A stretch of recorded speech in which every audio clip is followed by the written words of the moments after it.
Hi, good morning, everybody. My name is Jawanza Malone. I'm the Executive Director for the Kenwood Oakland Community Organization, and we're a member of the Coalition to Revitalize Dyett. We're here on the 10th day of this hunger strike to demand justice, and you're going to hear a number of speakers who are going to play us their support and solidarity for what these brave men and women have launched.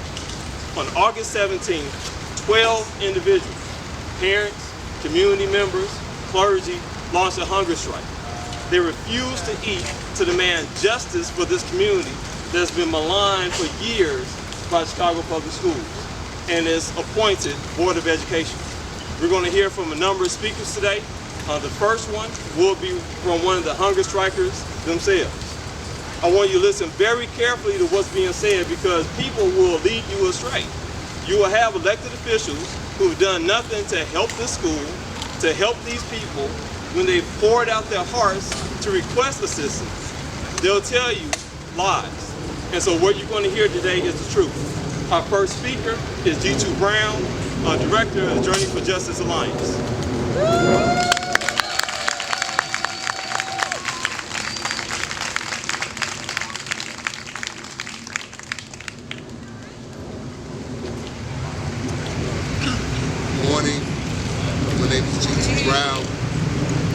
Good morning, my name is G2 Brown, and I've served on the local school council at Dyett High School since 2003. We're here today because this is the 10th day of our hunger strike, and we are committed to staying on this hunger strike until this community wins Walter Dyett Global Leadership in Green Technology High School as the hub of a sustainable community school village. The response that's come from 4th Ward Alderman Will Burns is that, and from Chicago Public Schools, is that they're committed to a community-driven process.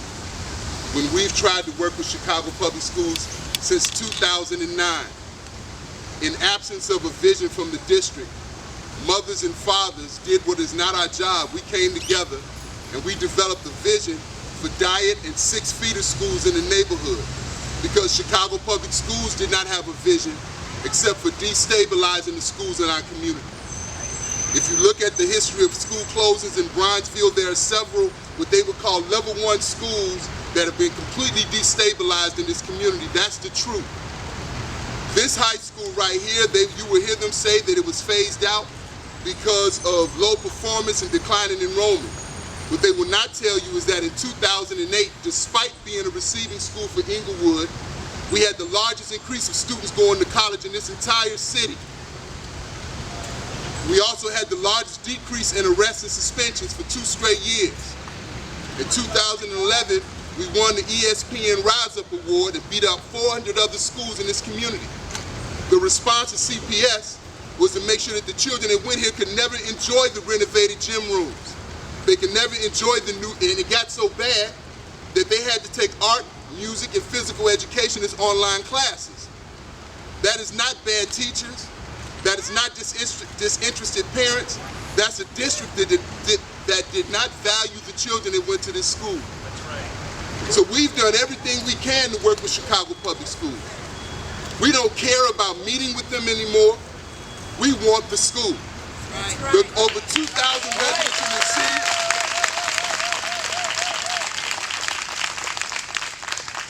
Nearly 3,000 petition signatures, 587 letters mailed out of this neighborhood to Mayor Rahm Emanuel, 6 community-sponsored town hall meetings where the lowest turnout was 170 people. We have done the district's job for them. And we've developed a plan for Walter Dyett Global Leadership in Green Technology High School. So we would ask you not to listen to the talking points or the sound bites that the mayor is going to give you. Ask yourself what would drive mothers, fathers, grandparents to starve themselves, because we have been nothing but lied to. Our children's education has been destabilized, and we are tired. We are tired.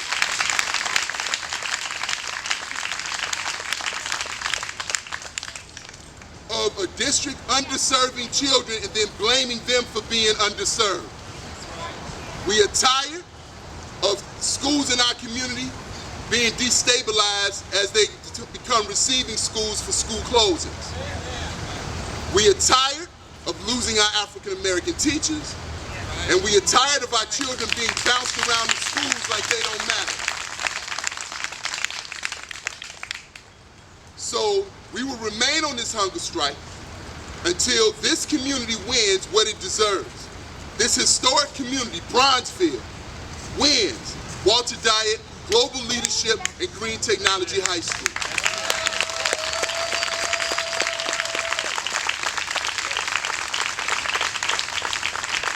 Before I bring up the next striker to share her words, I want to thank and acknowledge the elected officials who've come. We have Illinois State Representative Mary Flowers, thank you for being here. Cook County Board Commissioner Steve Garcia, Alderman Lorena Rosa, thank you for being here. I appreciate it. And Representative Markwood, thank you. And Hernandez. Senator Hernandez, thank you. Representative Hernandez, sorry. And Representative Rajada. I want to bring up now Anna Jones, another one of the strikers, one of the parents, to share her words.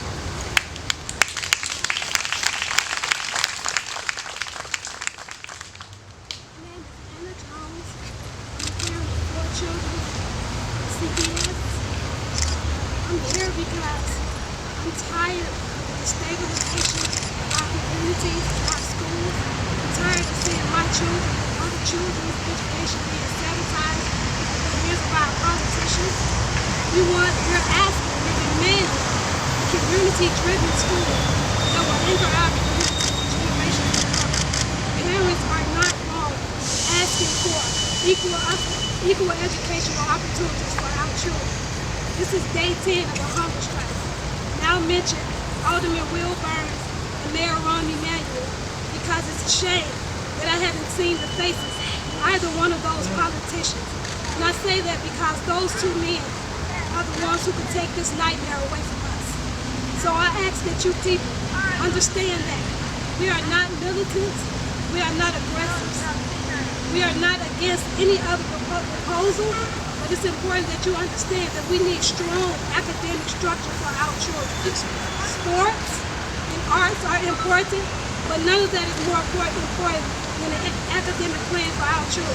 With a strong academic structure, our children can go anywhere in this world that they desire to go.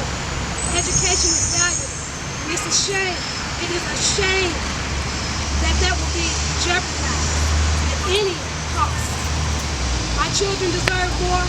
Every parent out of their child deserves more. And just because only 12 of us are putting our life and our bodies on the line, there's more than 12 people who are sacrificing the education of their children.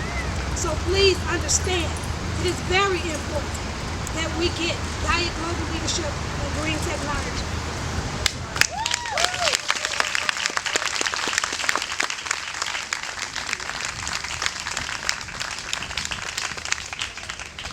What I'd like to do now is bring up our elected officials. If you can step forward, and I'd like Representative Flowers, if you can say a couple of words. Elected officials, who can step forward, Commissioner.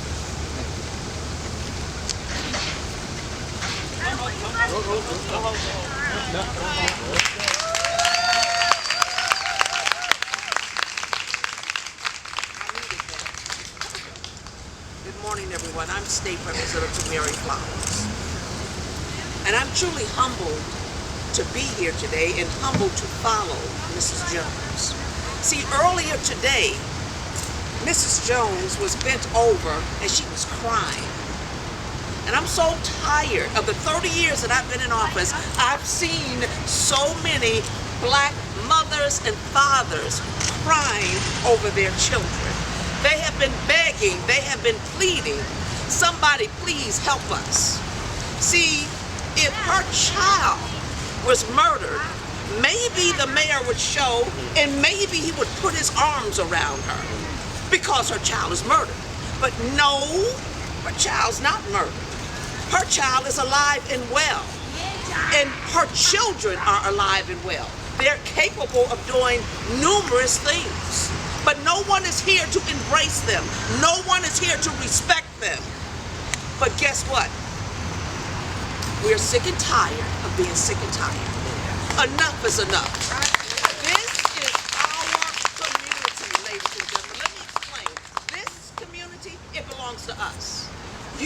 Can you imagine someone just telling you one day that your school will be closed, your synagogue will be closed, your church will be closed, and your kids can no longer participate? What is it about African American community that you think you can just come in and walk all over us, kill our kids, bring drugs in the community, bring guns in the community, and we're supposed to just acquiesce? No more. No more. The mayor said that is our fault. We have been irresponsible, the state of Illinois. I do accept that responsibility, Mr. Mayor. I accept exactly what you said. It is my fault because I did vote to give you and the other mayor the authority to take over the schools because I thought you would do better. But I was mistaken. And because I gave it, I'm going to take it away.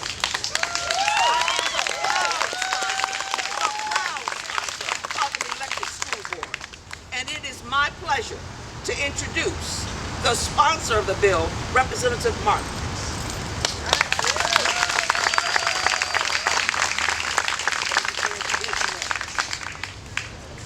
Say your name and spell it. My name is State Representative Robert Martwick, M-A-R-T-W-I-C-K. And 2 weeks ago, I was joined with a number of my colleagues, a couple of whom are standing here with me today, Representative Andrade, Representative Hernandez, and Representative Flowers, and 30 other co-sponsors at that time. And we filed a bill that would finally give an elected school board to the city of Chicago.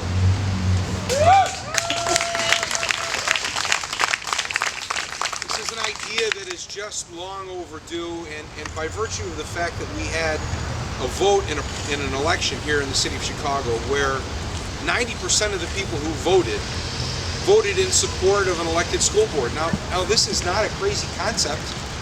This is a concept that our entire system of government was founded on. It's called democracy. When the people say that they want control, and they want accountability, and they want to say